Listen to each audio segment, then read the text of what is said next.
I think when I turned pro, everything was rosy, everything was fine, home life was great, boxing was great. Coming up to my second fight last year, 2 weeks before I actually boxed in March, I found out my mum had liver cancer, and they would give her 6 months to a year to live.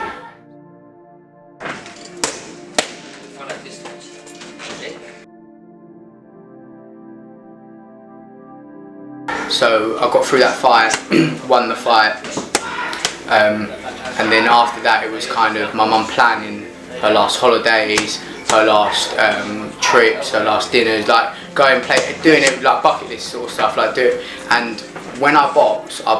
There is no like, I've got a girlfriend, I've got obviously family that I love, but I'm selfish. I do my training, I put that as a priority, I shut myself off from the world, nothing else matters. So for me to have carried on boxing, I wouldn't have been able to be there for my mum, and I would have always regretted it. So I took a year away from boxing, went on the last holiday with my mum, went everywhere, done everything with my mum, and then it kind of got to the stage where it was like, right, she's going, so let me get myself back into training so I'm in like a good place for her. And then she passed in January, and my first fight was March. So I kind of took that pain with me through into my third professional fight, and that was, I got my first round knockout, and I still think to this day that wasn't me in the ring. It was like I like felt like possessed, like I had this like look and like thing in my eye where it was just like whoever was in front of me, that could have been a world title fight, and I know I'd have just like, I'd have won. It don't matter who was in front of me, I'd have just won. Backhand after.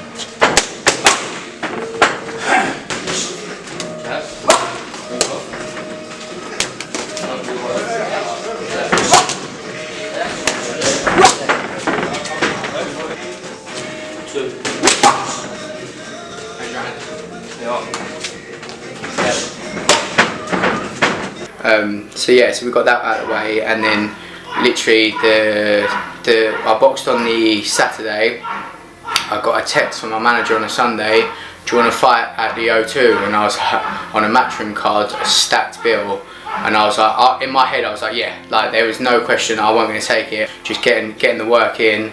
And then found out my nan now had like cancer, and then it was like watching another like important woman in my life break down.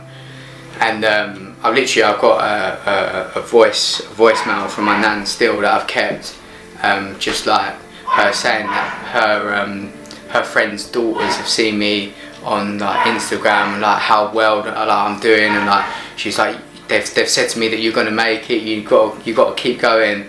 And like when stuff gets hard and stuff like that, it's always like a thing that I would like, it's something that I'll always like come back to, and it will push me. Like them days you don't want to get up for a run, you don't want to train, you're feeling hard, and you just listen to that and you think, no, like someone does believe in me, somebody wants me to do well.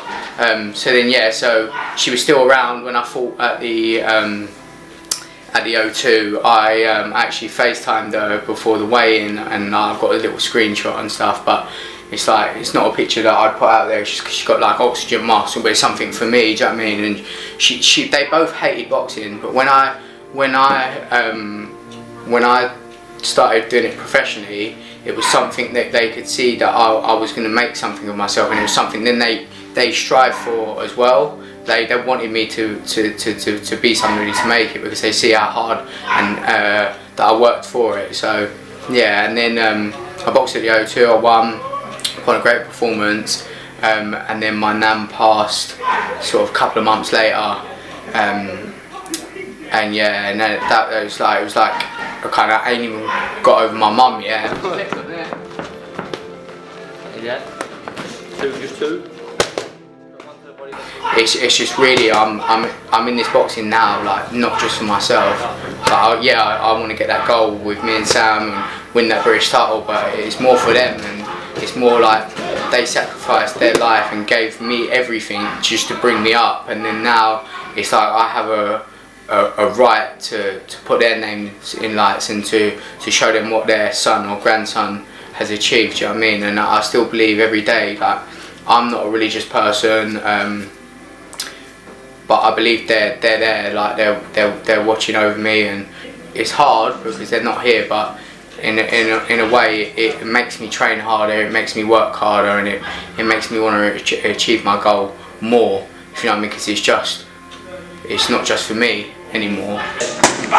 Backhand off now. I probably would have given up boxing if it wasn't for my mum, because like watching her suffer and go through what she went through, the boxing was at the back of my head, and it was just like, right, this is my mum, and this is where, and even towards the end it was like I won't even think about boxing, and my mum said, look, like, is this what you want to do? Is this where you want to go with it? And I said, yeah, I do, but like obviously I haven't been had time to think about it, whatever. And she said, well, you need to do me proud, and you need to do it. Then if you want to do it, you got to do it. And then that's when I started training. And obviously when she passed and stuff, it's like, right, well, I've promised her something, and it's got to be done. So that's pretty much it.